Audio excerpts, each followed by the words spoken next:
Hi, I'm Gareth Green, and in this video we're going to be focusing on how to use schemas to compose music.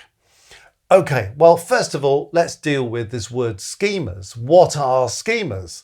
Well, as you can see, I've given it a little sort of definition here where they're just explaining that they're stock musical phrases that provide a kind of melodic, harmonic, and rhythmic skeleton for composing music. And it really comes from the galant style. So when we got to the end of the Baroque period in sort of 1750-ish, and we were transitioning into the classical period that followed, there's a little bit in there historically that we call the galant style. And these schemas were kind of generated to give composers little tools that were useful, maybe to begin a piece or to finish a piece, or even to modulate to a different key. Now, the fact that they were kind of particular to the galant style doesn't mean at all that we can't still use them today. And it's very interesting. I come across composers all the time.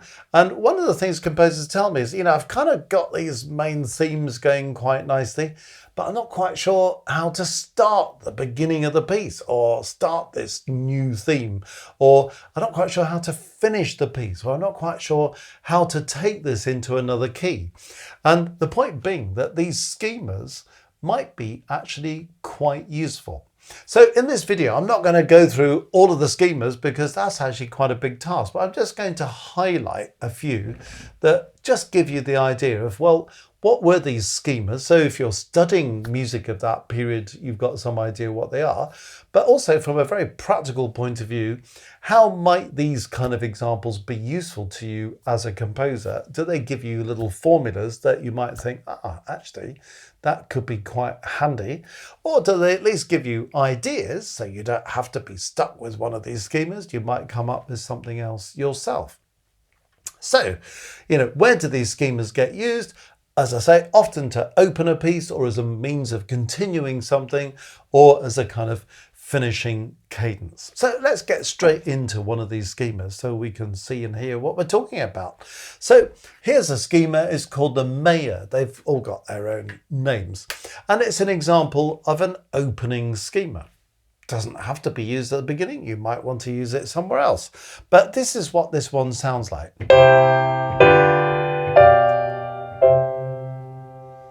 Okay, and of course this is just a bald outline of it. You can add all sorts of figuration, you can extend it rhythmically if you want to, be free with it. But let's just examine what the Mayer was about in its original design. So you can see that we have a melodic line using solfa names for a moment. It's going do, ti, fa, mi. And if this solfa stuff doesn't mean anything to you, well, what is it doing? It's going from the tonic note, the first note of the scale, we're in C major, and it's going down a note to what's sometimes called the leading note. It's then leaping up a tritone to the fourth note of the scale and finishing on the third note. So you might say it's going 1 or 8 to 7 to 4 to 3. So melodically, it's doing something quite distinctive. You've got a falling semitone or half step, followed by another falling semitone or half step. And you've got this very well-defined tritone in the middle. So it feels like it's the same idea coming twice melodically. Those pairs of semitones or half steps next to each other with this tritone in the middle makes it quite distinctive. Now, that melodic line is designed to interact with the bass line. So the bass line, to use the solfa, goes do, re, ti, do. In other words, it's going first degree of the scale to the second degree of the scale. Then it falls a third to go to the seventh degree of the scale, back up to the tonic. And you see you've got a C to a D here going up a tone, then B to C going up a semitone or a half step. And again, it's a kind of pair. isn't it? That we've got the C going to the D, going up a note, fall a third, and we go up a note again. And you can see and hear what's happening as the outer parts interplay, that they're going in contramation. When the top part comes down, the bass part goes up, and vice versa. So you get nice contramation.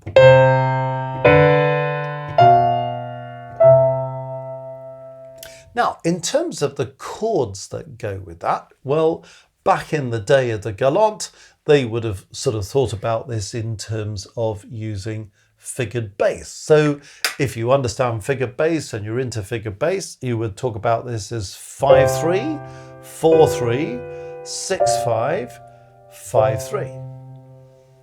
Now, if you're thinking, I've no idea what that gobbledygook means, figured bass, never heard of it, don't worry about that. But if you're into figured bass, you'll know about it. If, on the other hand, you're a little bit happier using Roman numerals, well, that's there for you as well. They wouldn't have thought of it that way, but we're just putting a modern spin on this. So in other words, it's using chord 1. It then uses chord 5/7.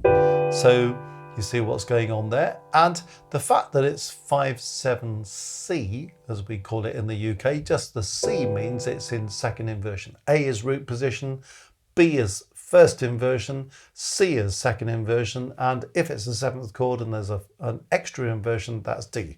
So this is chord 5/7 in second inversion, 5/7C. Then we've got 5/7B, so it's 5/7 again, but this time in first inversion, going back to chord 1.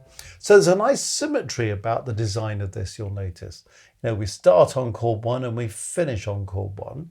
In the middle, we have 2 versions of the 5/7 chord, but in 2 different inversions.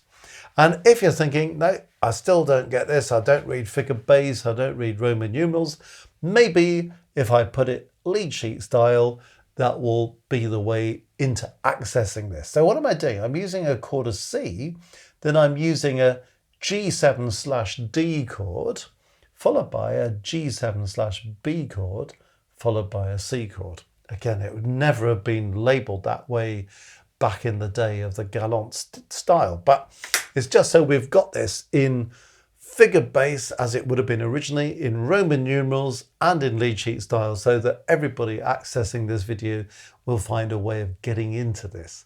So that's how the Mayo comes together. So we've talked about how the top line works, we've talked about how the bass line works, we've talked about the contramotion, how they interact, we've talked about the chords and the kind of symmetry of starting and finishing on that same chord and having 2 different inversions of another chord in the middle. And we put it all together. It's actually, at the end of the day, a very useful progression. So if you want to lift it and put it in some other place in terms of musical context entirely, well, what's wrong with that? But that's the Mayo, and it's an example of an opening schema. So the whole basis of this video is kind of interesting to know about this stuff historically, and some people will want to be looking at it from that point of view. But actually, if you're writing today and you're looking for useful progressions, well, they're still relevant. At the bottom of the page, I'm just pointing out that there are many other schemas that follow a similar pattern. They've all got different names, the Pastorella, the Jupiter, the April, all this sort of stuff. But each of these that we're talking about here begins and ends with a tonic chord, and then you have 2 other chords sandwiched between them. And that, as a thinking point, is not a bad idea. You know, if you've got a 4 chord progression and the first and the last is a tonic chord, well, you know, can we do something with a couple of chords in between, or using the same chord in 2 different inversions? I mean, it gives you all sorts of options for other schemas that may have existed back then, or schemas of your own. So that's what's going on there. I'm just now going to give you an example of a different schema. This one's called the Prinner, and it's often used as a closing gesture. So let's see what's kind of similar, what's different. In this case, let's begin again by thinking about what the melody is doing, but maybe first I'll just play you this scheme.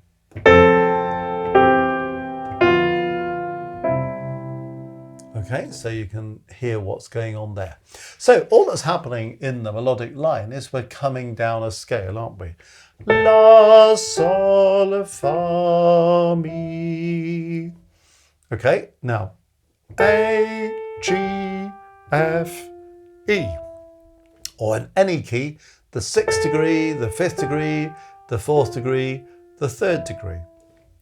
Now, when we were looking at the major a moment ago, we noticed contramotion between the outer parts. In this case, the Printer, similar motion between the outer parts.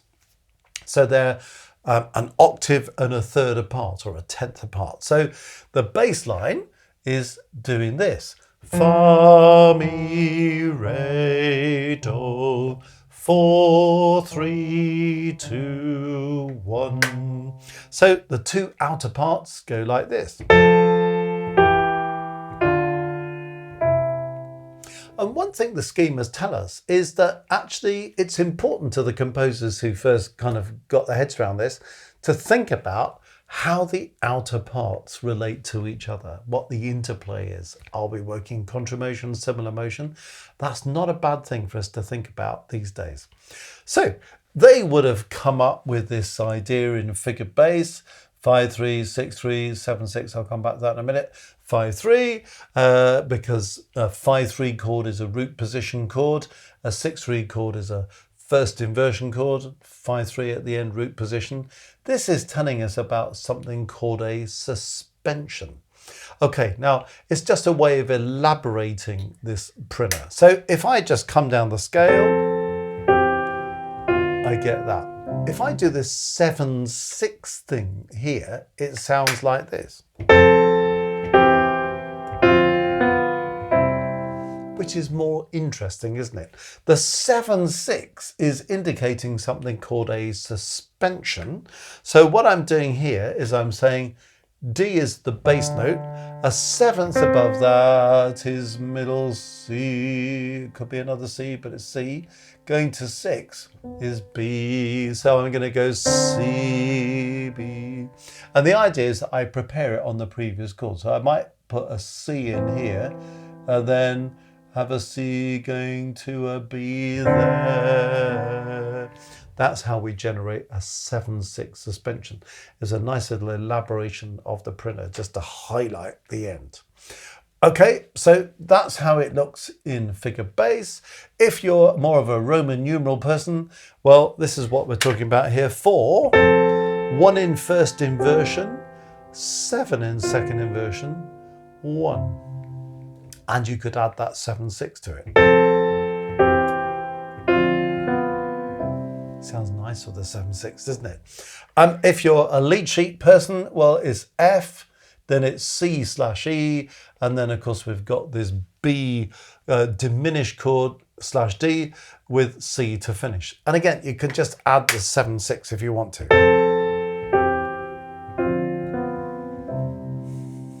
Quite a nice closing gesture, which was what it was intended for, but nothing to say you couldn't use that at any other point of your piece. Okay, now there's another thing you can do with the Printer. So just to show you this, that you can use the Printer as a means of modulating to the dominant key. So in other words, the key that's a fifth above the key that you're in. So if you're in C major and you want to modulate, you want to change key to G major, you can use the same pattern. Now, all that's happening here is that exactly the same pattern is going on, but the notes are transposing to a different part of the scale. So you can see this time, the soprano part at the top is going mi, re, do, ti. So 3, 2, 1, 7. And the bass, do, ti, la, sol. Or 8, 7, 6, 5. But again, they're running in tenths, aren't they? Or, compound tenths. So it's the same recognizable scheme, isn't it? And if I put it all together with the chords and I put that 7-6 in, you can kind of see and hear what's going on there. And hopefully you heard just that one subtle difference. Okay, so In the figured bass, it's going 5-3, 6-3, 7-6, but it's a sharp 6 going on to a 5-3. Let's put that in Roman numerals. We're having this thought that the first two chords are in C major and the second two chords are taking us to G major. By starting with chord 1, then going to 5 in first inversion, this then becomes a pivot chord. In other words, it's chord 5 in C major, but it's also chord 1 in G major. So it's the chord that enables us to change key.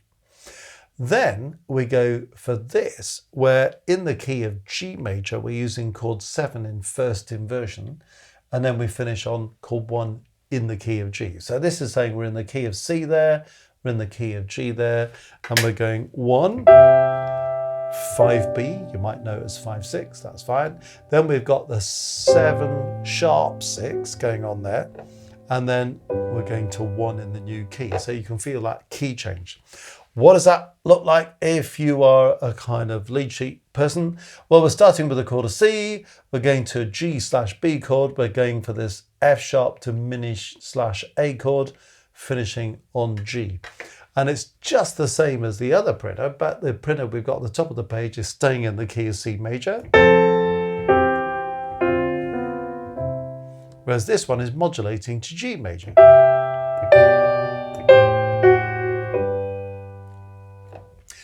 Many other schemas are available, so this is a little bit of a taster to kind of get you into it. And you might just want to explore that a little bit further, just to search for ideas and think, do I want to use those as they are for those intended purposes? Do I want to lift something from that and elaborate it in some way, extend it in some way, use it as an idea to come up with my own little schema? Just so you've got things that you can use in pieces of music that you might be writing. Well, I hope you've enjoyed this video, and if you have, please pay a visit to the Music Matters website, www.mmcourses.co.uk, where we have many resources for you. Some of them are free, some of them we're asking you to pay for, but there's lots there for everybody. If you go onto our courses, which you can click onto on the home page, you'll find a huge number of courses, and part of that is our theory courses, where we're going from absolutely the beginning through to a relatively advanced stage in grades 1, 2, 3, 4, 5, 6, 7, 8. And that really, if you're thinking, you know, my trouble is that I don't really understand my music theory, I just want to get to grips with that. Well, have a look at those theory courses. And if you scroll down the course description on each one, it gives you a list of all the videos. You can think, yeah, I know that stuff, but I don't know this stuff when I move on to the next grade. Well, that helps you to know when to pitch in. If you get the grades 1 to 5 as one bundle, you'll get 20% off. If you get grades 1 to 8 as one bundle, you'll get 30% off. How about that? So always have an eye for a good bargain. But if it's theory knowledge, you're thinking, yeah, this schema stuff just kind of reminds me, I'm not entirely sure about some of this, then that might be a really useful thing, just to make sure you understand the grammar of music, the nuts and bolts of the language, and then you can kind of go on, because grades 1 to 5 is really covering nuts and bolts.